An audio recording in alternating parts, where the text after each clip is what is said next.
Good morning, everyone. So first of all, thank you very much for this invitation. I'm very grateful to be here in Paris, to be talking to all of you. Thank you to the organizers, the Filecoin Green team. And for my presentation today, I would like to present to you basically three topics. I will talk about the organization that I represent, the United Nations Climate Change. I will highlight some aspects of the Paris Agreement, some, let's say, behind-the-scene moments and the relevance of the Paris Agreement. And finally, I'll finish the presentation with this new initiative called the Global Innovation Hub. But to start the presentation, I want to start with this quote from UN Secretary General Antonio Guterres. Today, a new technological era is upon us, one that beckons with vast opportunities, but also risks to global peace, stability, and development. We must ask a fundamental question about the future. What kind of world are we going to leave for our children? Will our legacy be set of technologies that only boost the wealthiest and most connected of societies while leaving the rest of the world unconnected and further behind? Or will we bequeath future generations a digital world that strengthens human rights, advance peace, and improve all lives, including the most vulnerable? So now, the UN climate change, we started 30 years ago in 1992 with the adoption of the UN climate change, UN Framework Convention on Climate Change in Rio, in the conference in Rio de Janeiro, together with other international conventions in that same gathering. And some 5 years later, the Kyoto Protocol from '97, which strengthened the convention, and in that agreement, 37 industrialized countries set their own targets for reducing their national emissions.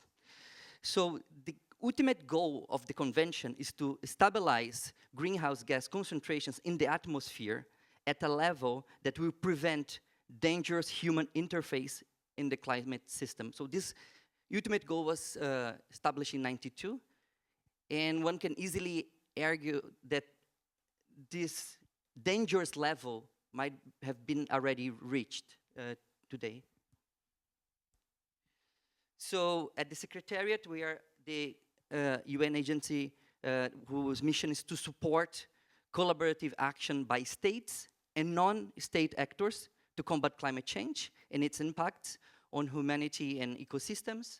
And this is a contribution to a sustainable world and to realize the vision of peace, security, and human dignity which the UN is founded. More specifically, my role and my division within the UN climate change, we have three attributions. We have three main goals. One is to measure the impact of climate actions. The second is to design incentive schemes and incentive instruments. And the third is to leverage innovation for climate action. I'll focus more on the third aspect, but first on the Paris Agreement. So back in 2015, here in Paris, this COP21, this 21st Conference of the Parties, world leaders, you see the picture of all the world leaders from Paris, got together, and it's hard to understate the complexity and the difficulty to strike this international deal, this treaty. So the Paris Agreement basically has only 25 pages and 29 articles, but it's a legally binding international treaty on climate that was adopted universally by 196 parties at COP21 and entered into force 4th of November 2016. And on the complexity of this agreement, every single word was negotiated. So here's an interesting article talking about the behind the scenes that maybe one word would sunk the whole deal. And I tell you which word was that. This word was should. Because the way mandatory requirements of the Paris Agreement are introduced, they use the word shall. In some countries, we use for non-mandatory requirements should. So you see here also an interesting graph on how the Paris Agreement was developed and was negotiated. So you see the number of shalls in the different parts of the draft decision, and also the options and the brackets. So those were words or sentences in the agreement, they were not still agreed. So there were at a certain point in time 1,700 of this bracket sentence, and then throughout the 2 weeks of intense discussions, they came up with the final agreement. So here is one of the articles, one of the paragraphs in the Paris Agreement. So parties aim to reach global peak of greenhouse gases as soon as possible. And the other part of here is to highlight that we need to achieve a balance between anthropogenic emissions by sources and removals by sink of greenhouse gases in the second half of the century. So this is the way it's written in the Paris Agreement for the net zero targets. And here you see an interesting quote from our former executive secretary. So COP21, the Paris Agreement, was a success, but that was the easy part. And then she, in the same speech, she go on saying that what we need now is higher ambitions. So we need to implement the national determined contributions, the NDCs, so the climate plans. We need a stronger MRV, measurement, reporting, and verification. And I included digitally to what she was saying, and collaborative actions. So from our latest report that makes a synthesis of all the NDCs, so these are country commitments, you can see here that there were some progress from the first submissions in 2016 to the latest submissions in 2021, when this report was published. Unfortunately, even if all these commitments are met, is not even close to be enough what is required by science, which is to be aligned with the net zero world by 2050, we need by 2030 to reduce at around here, let's say 45% or 50%, and we are here. We are up here. There's a very minor reduction of 1.5% of current emissions in 2030.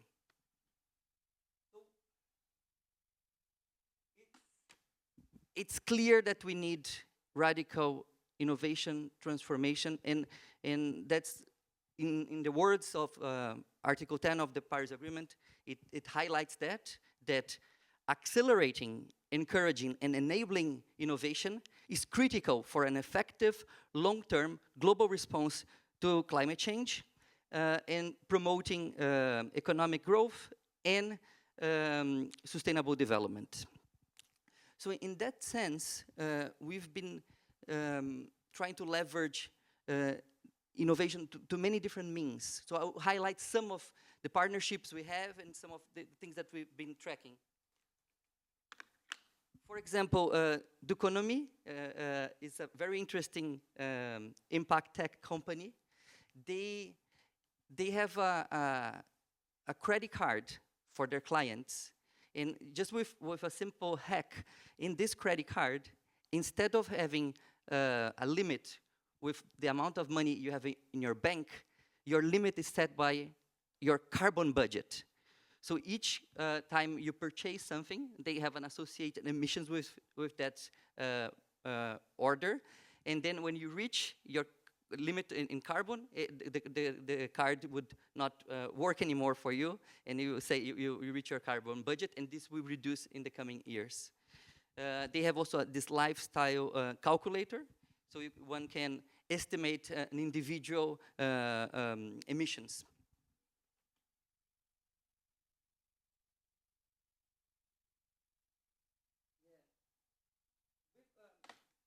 With regards to blockchain, the first time this topic was considered in an international setting in a UN climate summit was back in 2017.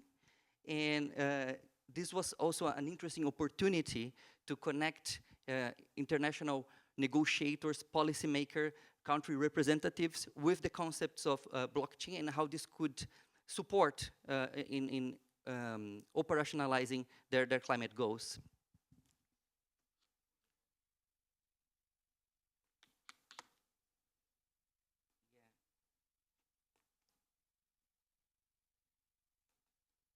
So in that same year, at the margins of COP23 in Bonn, we supported a hackathon, Hack for Climate. And you can see this picture. The hackathon was hosted in this boat. So there were 100 hackers from all over the world, including Fiji, because this was a COP that was hosted by Germany, but the Fiji had the presidency of the COP, Fiji. And 4 days inside the boat, lots of great ideas, lots of enthusiasm.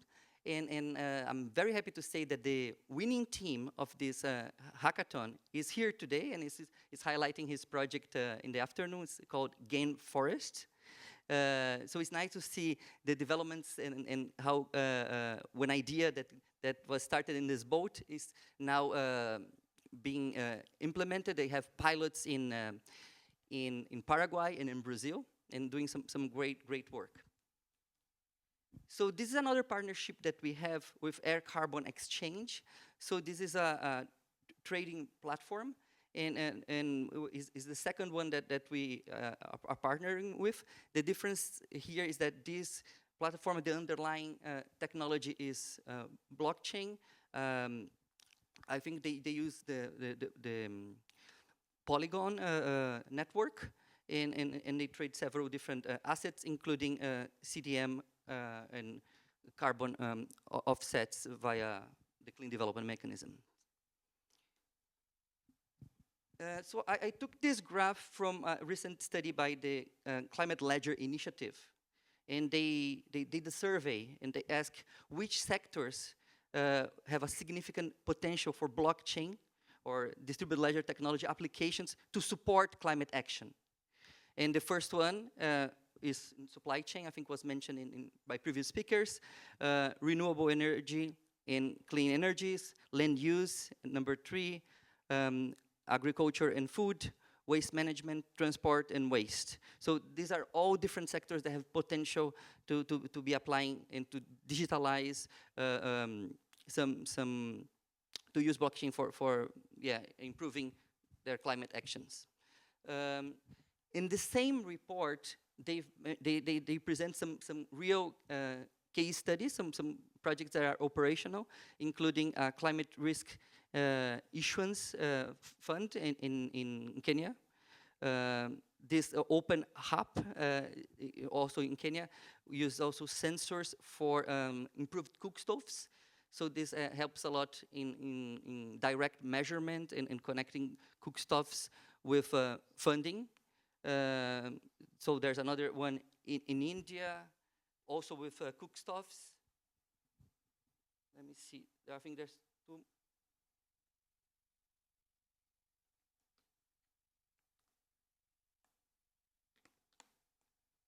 Yeah. Very interesting project in Peru, tracking wood to avoid illegal deforestation, and a final one in Chile, also in the energy sector, e-mobility and waste recycling.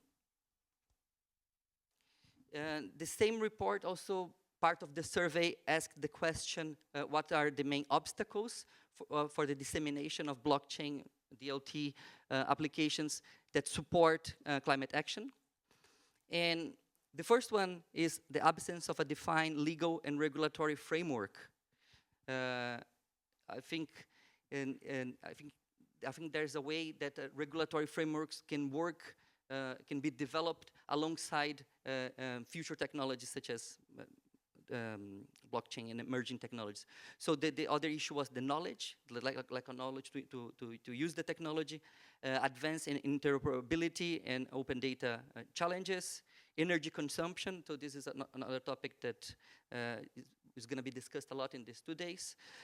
Lack of awareness and understanding, and lack of blockchain talent and used experience. So these were some of the challenges presented. So another pilot initiative that's been developed by the World Bank is called the Climate Warehouse. So this is a registry of different types of registry. So it's a meta registry. So countries can include at the country level, but also independent standards can be part of this meta registry, and also the centralized, more centralized one that is run by us at the UN Climate Change. And so they are also testing blockchain technology on how to operate this warehouse. And for example, you can see here that they use these APIs and nodes that even like observers can validate, and they have their system already in a beta version, a pilot phase. Okay, so now going to the Innovation Hub, this new initiative that I've mentioned in the beginning.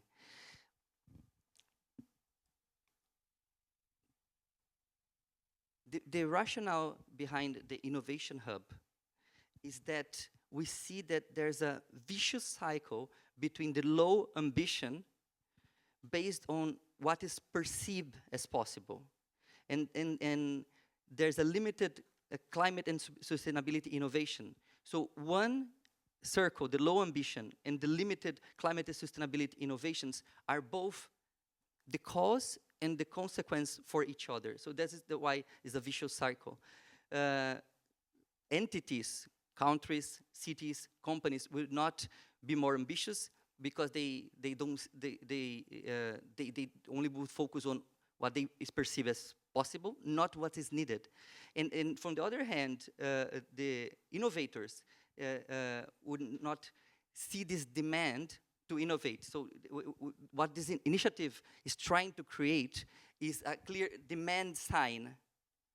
So what we are proposing here is, through radical collaboration, entities would do what is possible first, but also ask for support. So for example, committing to net zero as early as possible, or by 2050, or as early as possible, should be their alignment plans with the Paris Agreement. So they would ask for support, and this gap between what they can do and and they ask for, and what is required to be aligned with the Paris Agreement is the delta that the demand would be created, and then the innovators would come and support and provide support. So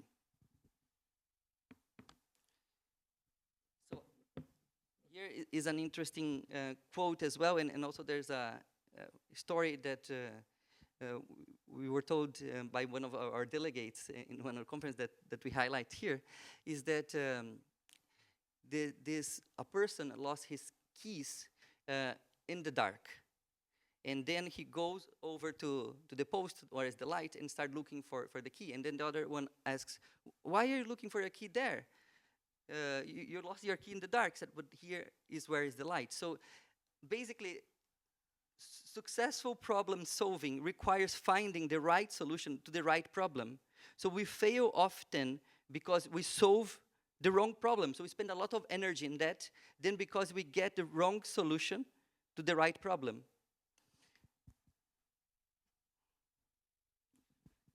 Some examples here on transportation. So instead of focusing on solving a problem, the radical transformation that we need is to reimagine and going back to the basic human needs. So the needs-based approach is the underlying methodology behind the Innovation Hub. So in transportation, we have inefficient cars. So we can build more efficient cars. We can even have hybrid and electric cars. But we should ask the question, why car in the first place? So what the basic need is a need for access, not a need. So we need to call for disruption in innovations that question and go back to the need. So from focusing on innovation that reduce the carbon footprint of a car, to using innovation to reduce the need for mobility, and to use innovation to access instead of mobility.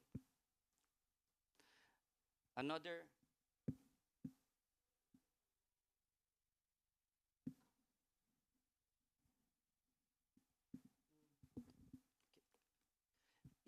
another example here is from nutrition and health.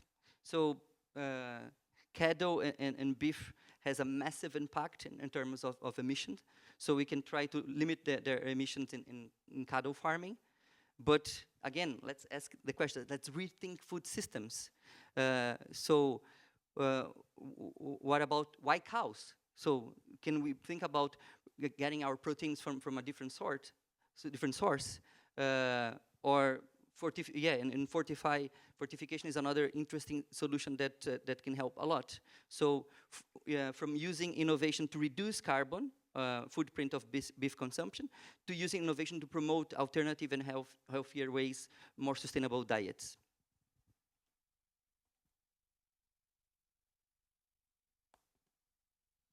And so the other thing is the main purpose of the system we have today is wealth production. So employees and consumers are working for wealth production. Even the way we see the environment is for wealth production. Carbon budget is for wealth production, the way we see natural resource and innovation. So this is the core of the problem. So if we put in the center not wealth production, and we change, yes, and then we change with the goal of having flourishing lives to 10 billion people, and focusing on the core human needs, which are nutrition and health, shelter, access, clothing, leisure. So these are kind of the core human needs. And how we, through innovation, get these core human needs, what would happen is some supply chains can be improved. Some supply chains have to be really redesigned and rethink, so new value chains. And finally, some don't have a role in the future. So when we talk about the innovations that we are looking for in the Innovation Hub, certainly they would include technological innovation, but also financial solutions, financial innovation, policy solutions, leadership solutions, capacity building, business models, social innovation. So this all would be like the gears towards the demand that we are trying to generate with this initiative.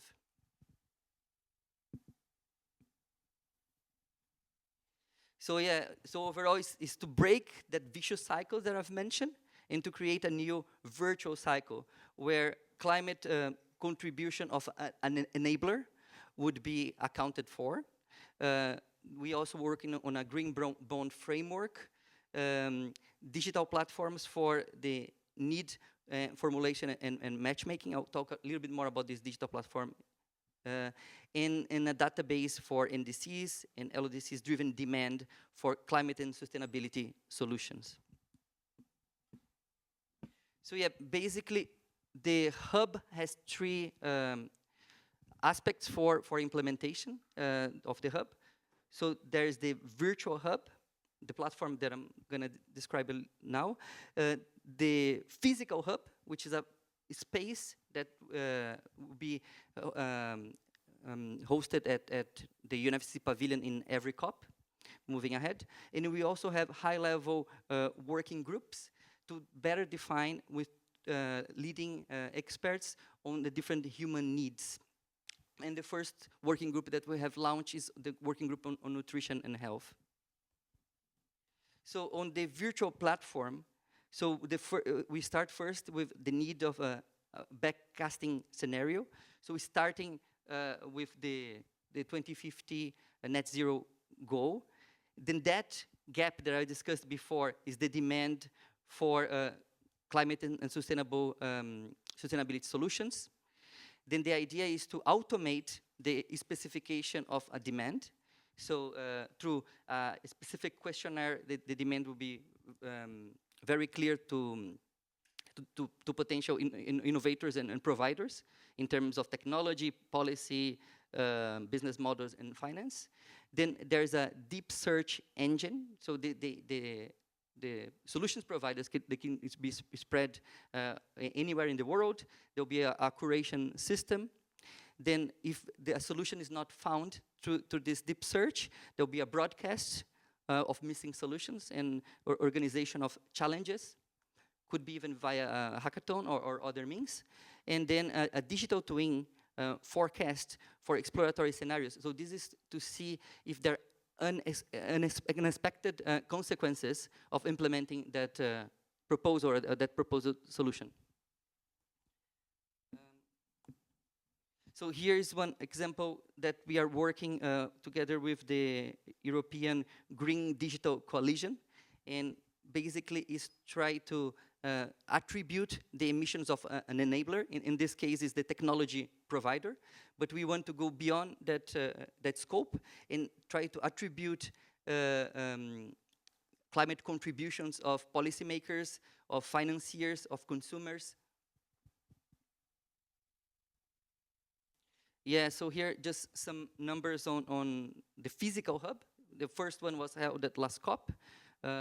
Yeah, 100 hours of conference, and they are streamed on YouTube, 75 sessions, 325 speakers.